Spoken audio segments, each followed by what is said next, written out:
Ayan, very good guys. Ayan na naman si Freshman. Ayan, tuwan-tuwa siya.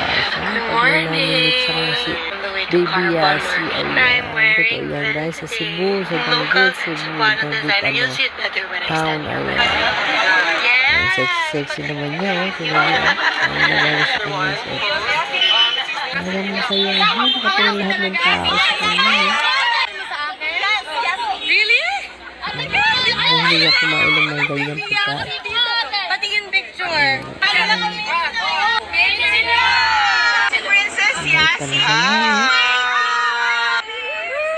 Baby Yasi. Baby Yasi na naman tayo nakita. Hawat pa na ulo, baka maraming puto. Mahawaan ka yan. Nag-aaral, anong grade? Grade 1, okay, very good. At may bonus pa. Sa next pa. Sige, sagot ko na yung grade 2 niya.